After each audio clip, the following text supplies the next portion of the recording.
idea of joining learners together in a practice that will awaken their understanding of themselves, but themselves in the context of society, and even eventually like forms of oppression around them in that society. So it's kind of like awakening their idea of their societal context as a learner.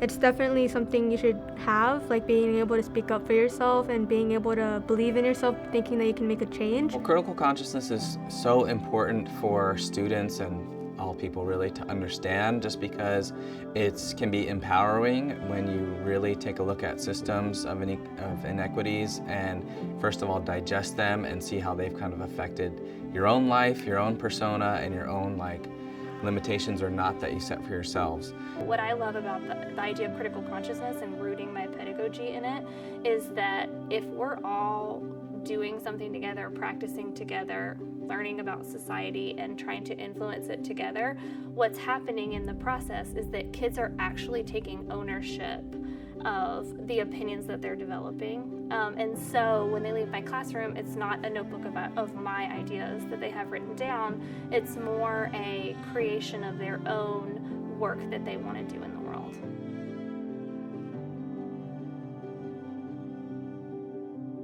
To dive into bringing critical consciousness into the classroom, step number one is to first reflect on yourself and look at your own cultural biases, your own cultural identity, and any other type of identity that you might be influencing the way that you look at students or your pedagogy or the work that you do. The next thing is to then really get to know your students. We here like to do a lot of empathy interviews, especially with students who I teach math and science. So I like to first try to break down the walls of what they see as people who could become mathematicians and scientists and engineers and enter that type of field, because a lot of people, when they think of a scientist or an engineer, they think of a white man, and that's because the majority of people who take those careers currently fit that demographic. And so I like to highlight people of all kinds of different backgrounds. One powerful thing to know is that it's okay to start small, and so it's okay to start even in the language that you use to talk to students about your everyday interactions. For instance, one of the things that I've tried to do with my classroom management is start to explain my rationale for certain things more, and that gives students an opportunity to push back on my rationale and maybe even suggest alternative ways to accomplishing a goal that I had set out. Anytime I'm letting them be citizens in my classroom the way I want them to be citizens in their society, I'm helping to develop critical consciousness.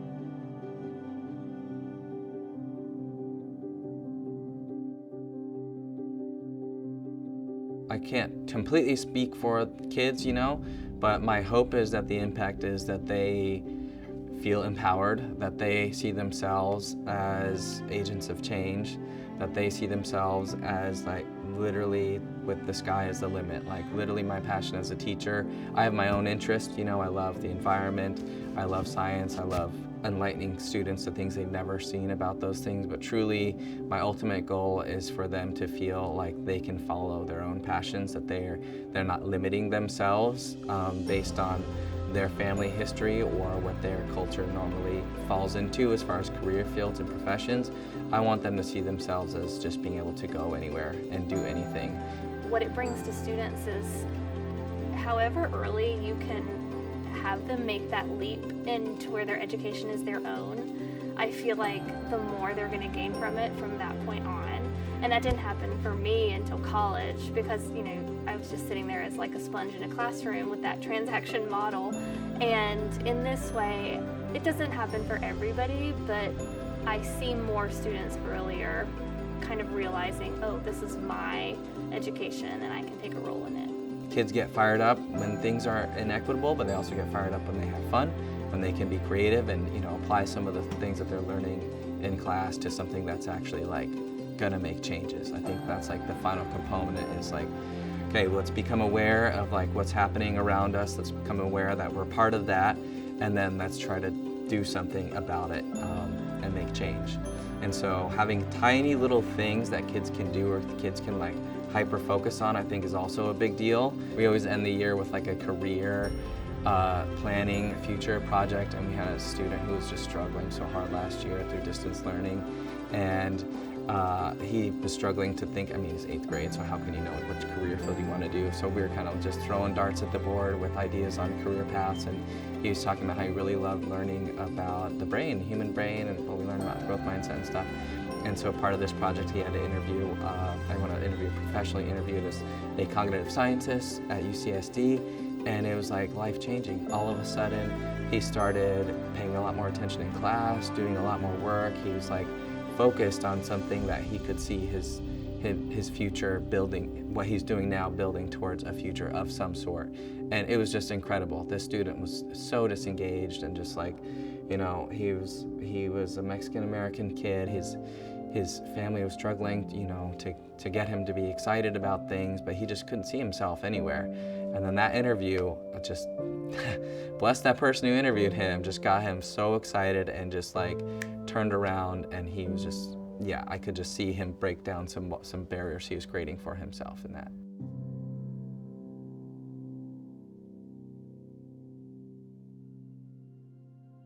So we don't really silo subject matter as much. We more think of it as what big question do we want to tackle together, and what work do I want to see them able to do in the world. And so it may include a piece where you're doing the role of a scientist, doing experiments to understand your context more, and then that will naturally inspire the literacy component where you're trying to do scientific writing to, you know, reach out to your community and spur change, for instance. I just did a mobile of me, and we took 9 artifacts about myself, and it can be anything. It can be clip art, it has to be drawing of some sort, and we took 3 from my past, 3 from like now, and then 3 for the future. And that's in our math class because we had to do like torque and equilibrium problems, because we had to hang like each artifact on each, rod. And so I think that's like a great way that's like something that definitely motivated me, because I'm like, oh, I'm learning math, but I'm also like sharing people about myself and like who I was and what's important to me.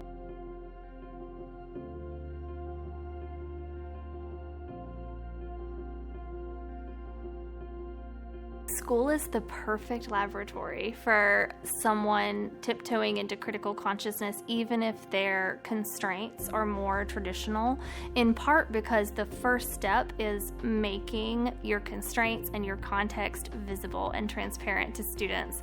And so, for instance, I worked at a more traditional school, and I was noticing a very restrictive and differentially applied dress code. Instead of dealing with that myself, and I could see the students kind of bucking against it in different ways, I turned that over to them and we made it transparent. We took some texts, like there's a documentary, Misrepresentation. We took some articles and we made it into a project where we made our school policies and the backgrounds of them, the rationale for them, transparent to students, and then put the ball in the students' court to do some analysis around it.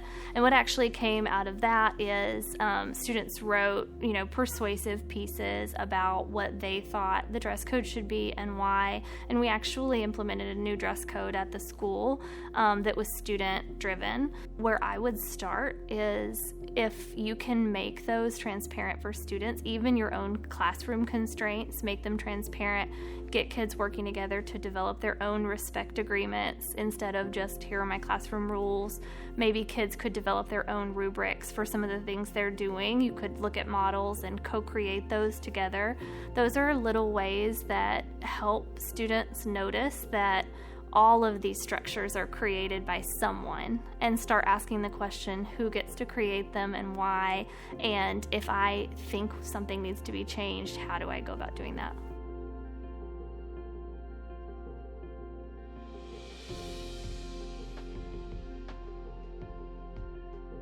The work looks different across different grade levels, mostly because And actually, it would be this way even out in society for different people, because people come in with different skills and they come in with different developmental constraints.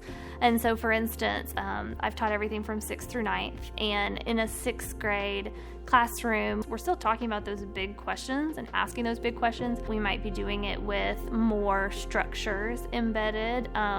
For instance, getting us ready to discuss might take 2 weeks instead of 1 week with my 8th graders. And the outcome, the products might be different. So in my 6th grade class, we ended up finding some organizations already doing some incredible work in the community that my 6th graders could become PR managers for and create some social media campaigns for them to try to influence the world around them. And in my 8th grade, they're creating a full research portfolio with an annotated bibliography that's kind of backing that up. And so depends on what skills you want to teach in what grades. So the work might look different, but it's available at all levels.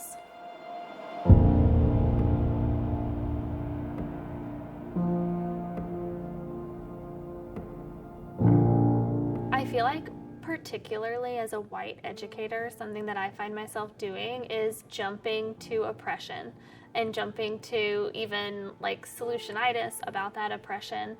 And what I, as a white educator, need to remember that I hope I can give to other educators as well is that some students live their daily lives in that oppression. And so to jump to it and spend your whole year in it can trap them in something that they've already experienced too much of. So I always try to ask myself with every activity and project, who in the room might this be costing more in terms of their bandwidth and energy, and how can I mitigate that? How can I adjust that for them?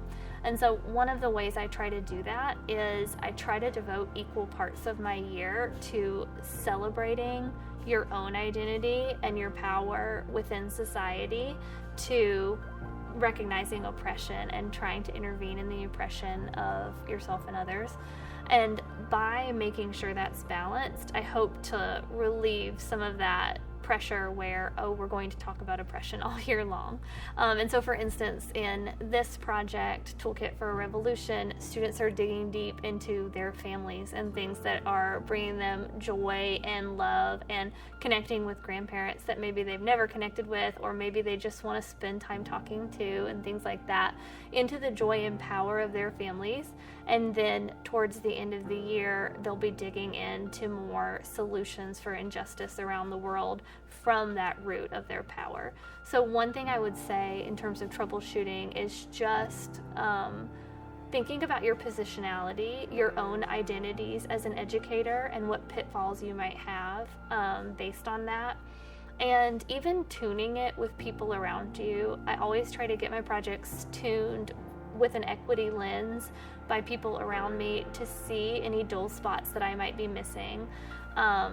A great tool for this is the Stanford Design Deck. I sometimes use the Liberatory Design Deck. It asks a bunch of really great equity lens sort of questions so that I can do an equity audit of my own ideas.